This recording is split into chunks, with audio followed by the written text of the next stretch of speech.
বাংলাদেশ একটা বিষয়ে পৃথিবীর চ্যাম্পিয়ন এখন। আপনাদের সবার জানা আছে হয়তো, তবু আমি আবার বলবো, পৃথিবীর চ্যাম্পিয়ন কিসে? জালিয়াতি। সব জিনিস জাল। বহু দেশ আমাদের পাসপোর্ট গ্রহণ করে না, ভিসা জাল, পাসপোর্ট জাল। আপনারা নিশ্চয় পত্রিকায় দেখেছেন আমেরিকান ভিসা জাল। এটা একটা জালিয়াতের কারখানা বানিয়েছে। আমরা, আমাদের বুদ্ধি আছে, না হলে জালিয়াতি করতে পারতাম না, কিন্তু খারাপ কাজে লাগাচ্ছে।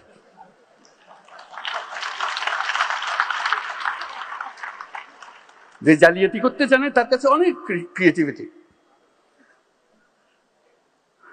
আমি মধ্যপ্রাচ্যের একটা রাষ্ট্রের মন্ত্রীর সঙ্গে আলাপ করছিলাম। তারা বহুদিন ধরে আমাদেরকে প্রবেশাধিকার দিচ্ছে না। বাংলাদেশি কোনো মানুষ, শ্রমিক বলে কথা না, কোনো মানুষকে প্রবেশাধিকার দেবে না।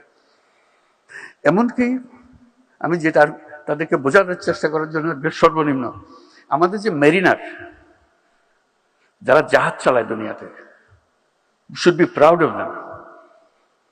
দে আর লিডিং দ্য ইন্ডাস্ট্রি।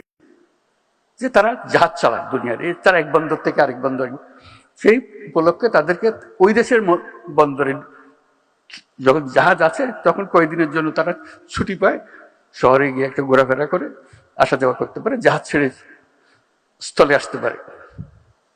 ওই দেশে তারা আমাদের বাংলাদেশি নাগরিক হলে তাকে নামতে দেওয়া হয় না। সিলভার টিপ কন্ট্যাক্টে তৈরি নিরাপদ ও নান্দনিক ক্লিক সুইচ। ক্লিক সুইচ, নির্ভরতা জীবন জুড়ে। আমি শুধু মিনতি জানালাম যে বেচারা জাহাজে জাহাজে ঘুরে, অন্তত তাদের জন্য একটা পারমিশন দাও। বলছে আমাদের নিয়ম তো সবার জন্য প্রযোজ্য, আমরা কি করি? তুমি আমার আবেদনটা গ্রহণ করো, শুধু তাদের জন্য দাও, আর যদি মনে করো সবার জন্য পর উন্মুক্ত করো। তো কয়েক মাস পরে শুনলাম যে তারা মেরিনারদের পারমিশন দিয়েছে।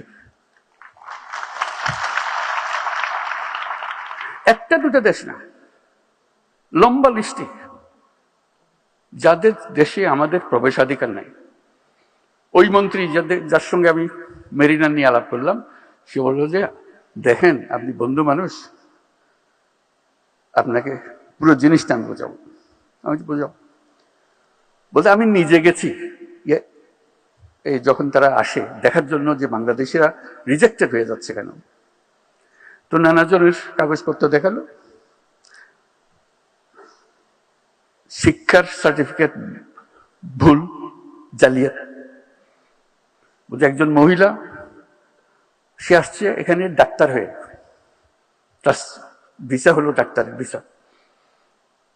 আমি দেখে বুঝলাম ডাক্তার হবার তার কোনো ক্ষমতা নাই, তার চেহারায় বলে না ডাক্তারের কিছু আছে।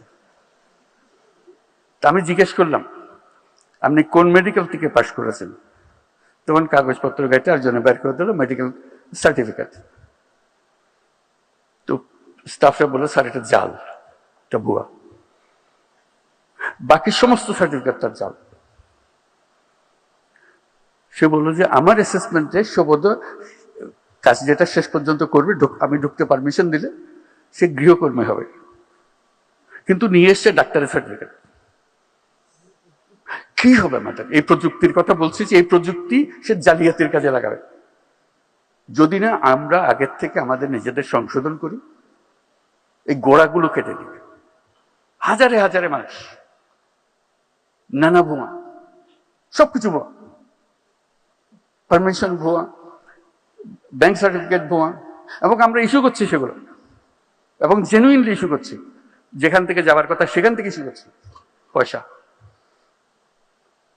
কাজেই আমাদেরকে প্রযুক্তিতে আসতে হলে ন্যায্য জিনিস নিয়ে আসতে হবে। জালিয়াতির কারখানা, এই দেশ জালিয়াতির কারখানা হবে না, হবে না, হবে না। এটাকে আমরা করতে চাই না। আমরা নিজ গুণে দেশে সারা দুনিয়াতে মাথা উঁচু করে চলতে চাই, এবং সেই সামর্থ্য আমাদের আছে। আজকে এই প্রযুক্তির বৈঠকে আমরা সেই ভাবে মন ঠিক করি যে আমরা জালিয়াতি থেকে বের হয়ে আসবো, আমরা তরুণদেরকে উদ্যোক্তা হবার সুযোগ করে দেব, এবং আমাদের নীতি বাস্তব এবং বর্তমানকে প্রতিফলিত করুক সে ব্যবস্থা করব। মানুষের সহায়ক সরকার করব, ওইভাবে আমাদেরকে চলতে হবে।